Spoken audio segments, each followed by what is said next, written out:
Marcus Chen wiped the hydraulic fluid from his hands, his eyes still locked on the mangled fusion drive that had brought the diplomatic vessel crashing into Sector 7.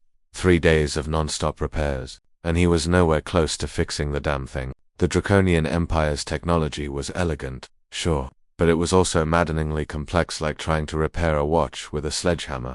Excuse me, Mr. Marcus turned to find a small figure standing in the doorway of the repair bay. She couldn't have been more than 4 feet tall, with iridescent scales that shimmered between emerald and gold in the harsh workshop lights. Tiny wings, barely larger than his hands, fluttered nervously at her back. Her large, amber eyes studied him with an intensity that seemed far too old for her apparent age. "Hey there," Marcus said, softening his tone. "You lost, kid." The dragon girl stepped forward, her clawed feet clicking softly against the metal floor. "Are you the human engineer, the one who's fixing our ship?" "That's me, Marcus Chen, at your service." He crouched down to her eye level. "What's your name?" "I'm Arya." She tilted her head, studying the patch on his jumpsuit, the circular emblem of the Terran Engineering Corps, a gear wrapped around a star. "My dad has your mark too." Marcus blinked. "I'm sorry, what?" Arya pointed at his chest. "That symbol, my dad has it. On his shoulder." He said it means something important. No words hit Marcus like a physical blow. His mind raced through possibilities, none of them making sense. The Draconian Empire and humanity had only established first contact 6 years ago. Before that, humans had never ventured beyond their own corner of the galaxy. The Engineering Corps' emblem was exclusively human, worn only by those who'd graduated from Earth's most prestigious technical academy. "Arya, that's not possible. This symbol is only for human engineers." "Are you sure?" "I'm sure," she insisted, her small voice carrying an edge of frustration. "I know what I saw. He has it right here." She tapped her left shoulder. Marcus felt his pulse quicken. "Where is your father now?" "In the medical bay. He was hurt in the crash." Her eyes glistened. "Will you come see? Maybe you can help him." Something in her voice, desperate pleading, made the decision for him.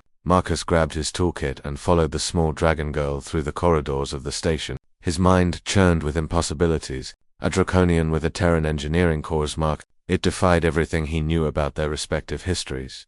The medical bay doors hissed open, and Marcus stepped inside. The room was filled with the soft glow of biomonitors and the steady beep of life support systems. In the center bed lay a massive Draconian male, easily 8 feet tall, even lying down. His scales were a deep crimson, marked with the silver patterns that denoted high nobility. But it was his left shoulder that made Marcus's breath catch in his throat. Burned into the scales with deliberate precision was the Terran Engineering Corps' emblem. "Impossible," Marcus whispered. Arya tugged at his sleeve. "See, I told you." The dragon's eyes fluttered open, one amber, one a startling blue that seemed distinctly out of place on a draconian face. He focused on Marcus, and something like recognition flickered across his features. "You, ... The dragon rasped, his voice weak but unmistakably carrying an accent Marcus had heard before. An Earth accent, specifically, a North American one. Marcus stepped closer, his engineer's mind trying to process what his eyes were seeing. "Who are you?" The dragon managed a pained smile. "My name is Theron now. But a long time ago, a very long time ago, I was called David Harrison." The name exploded in Marcus's memory like a supernova. David Harrison, the legendary engineer who'd vanished 32 years ago during humanity's first experimental FTL jump. The official report said his ship had disintegrated, lost to the void. The man had become a ghost story, a cautionary tale told to every academy student. "Harrison vanished in 2143, Marcus said slowly. "That was before first contact, before we even knew the Draconians existed." "I didn't vanish," Theron said, his breathing labored. "I survived. My ship crashed on Draconis Prime. I was dying. The atmosphere was poisoned to humans. But the Empress, she saved me, used their biosynthesis technology, gave me a new body, a new life." Marcus's knees felt weak. "You've been living as one of them for 3 decades. I had no way home, no ship, no communications. By the time your people made contact, I'd already built a life here, a family."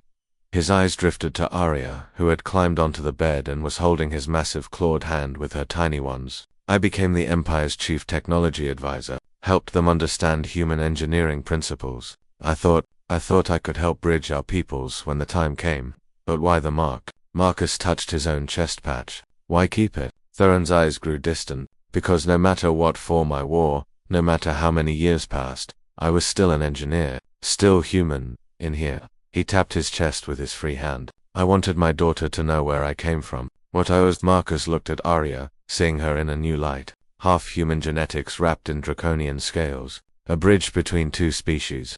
The fusion drive, Marcus said suddenly. The one that failed. It's a hybrid design, isn't it? Human and draconian technology integrated. Theron nodded weakly. I've been working on it for years, trying to create something that both our peoples could build and maintain together. But I miscalculated. The resonance frequency was off by 0.3%. Marcus finished, his mind already racing ahead. I couldn't figure out why the human components kept failing, but if you were trying to sync it with draconian power systems, for the first time in days, Marcus smiled. I can fix it, but I'm going to need your help. Theron's grip on Arya's hand tightened. I thought my time was over, that everything I'd worked for would die with me. Not even close, Marcus said, pulling up a holographic display from his wrist unit. You built a bridge, Harrison. Now we're going to make sure it stands.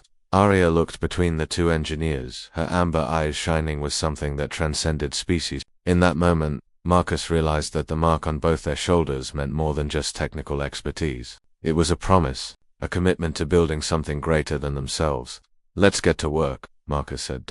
And in the cold metal heart of a space station, two engineers, one human, one not quite either anymore, began to forge a future neither species could build alone.